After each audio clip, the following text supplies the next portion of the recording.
ప్రముఖ సినీ నటి శ్రీమతి సంగీత గారి ప్రారంభించారు. IVF చికిత్సలో 25% భారీ discount, free doctor consultation, free ultrasound scan. 49 అంటే సంతానం, 49 అంటే సంతోషం.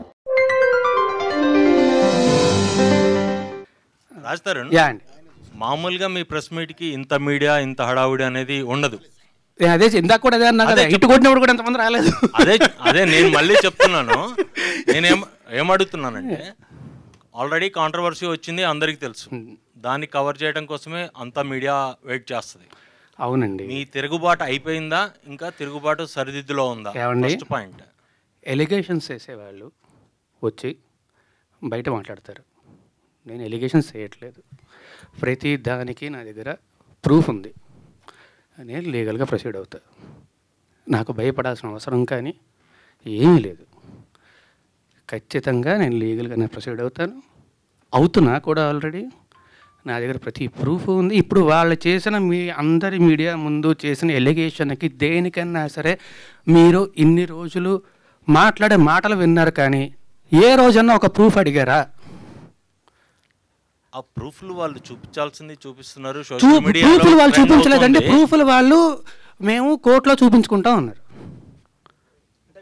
అంటే నేను మళ్ళీ చెప్తున్నా, దయచేసి I respect all you people, please don't talk about the topic. Cinema గురించి మాట్లాడుకుందాం. లేదు, ఫస్ట్ ఇది అయిపోయాక సినిమా గురించి మాట్లాడదాం. సినిమానే, దానికేం ప్రాబ్లం లేదు. అంటే మెయిన్ ఎలిగేషన్ ఏంటంటే మీరు లివింగ్ టుగెదర్ అనేదే మెయిన్ ఎలిగేషన్. నేను ఫస్ట్ డే ఆవిడ వచ్చి మాట్లాడిన రోజు, ఫస్ట్ డే వచ్చి మీడియా అందరితోనే మాట్లాడాను. నేను ఆ రోజు చెప్పిన దాంట్లో ఏ అబద్ధము లేదు, ఇప్పుడు కూడా ఏ అబద్ధమో చెప్పట్లేదు. అబద్ధం చెప్పాల్సిన అవసరం కూడా నాకు లేదు.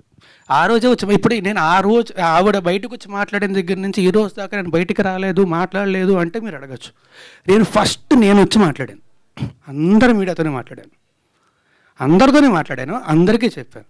ఆ రోజు చెప్పింది మొత్తం పచ్చి నిజం. నేను చెప్పిన ప్రతిదానికి కూడా ప్రూఫ్ ఉంది. అది దాటి కూడా ఇంకా చాలా ప్రూఫ్లు నా సోదరుడు శేఖర్ భాష తీసుకొచ్చాడు. నా దగ్గర కూడా ఇంకా చాలా ఉన్నాయి. అందులో వేరే వాళ్ళ పేర్లు అవి డీటెయిల్స్ ఉన్నాయి కాబట్టి వాళ్ళ గురించి బయటపెట్టడం ఇష్టం లేక నేను అవి కూడా బయటపెట్టట్లేదు. నేను ఏది బయటపెట్టలేదు. మీరు మీ ఇంటి నుంచి వచ్చేసి నేను సినిమా గురించి మాత్రమే మాట్లాడతాను. దయచేసి అందరినీ రిక్వెస్ట్ చేస్తున్నాను. కాదు, ఇది ఒక అమ్మాయికి సంబంధించిన విషయం. అమ్మాయి ఇప్పుడు కొంత పబ్లిక్గా వచ్చిందంటే ఆ అమ్మాయి కూడా సఫర్ అవుతుందంటే కదా, పోలీస్ కేసు పెట్టింది, మీ పైన మొత్తం కూడా పెట్టింది. ఆ అమ్మాయికి మీరు అబార్షన్ చేయించారు అనేది ప్రూఫ్స్ కూడా సహా చూపించారు. పోలీస్ కేసులో ఎందుకు లేదండి అది? ఆ సెక్షన్ ఎందుకు లేదు? ఆ అబార్షన్ సెక్షన్ ఎందుకు లేదు పెట్టిన ఎఫ్ఐఆర్లో? ఈ రోజు దాకా మీరు బయటికే రాలేదు కదా, ఇదే కదా ఫస్ట్ టైం. అమ్మాయి కేసు పెట్టింది కానీ అమ్మాయి మీడియా ముందుగా వచ్చింది. పోలీసులు చుట్టూ మైక్ ఇస్తారు, అరవకర్ల కాదండి, మైక్ ఇస్తారు.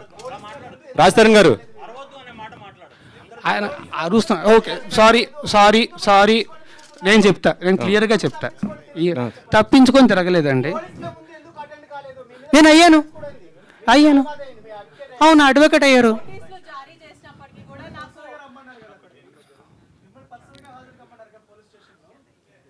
నేను వాళ్ళు నాకు నోటీసులు ఇచ్చారు, నేను తిరిగి రెస్పాండ్ అవ్వాలి, నేను అయ్యాను.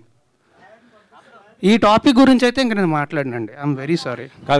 I'm not answering to you at all.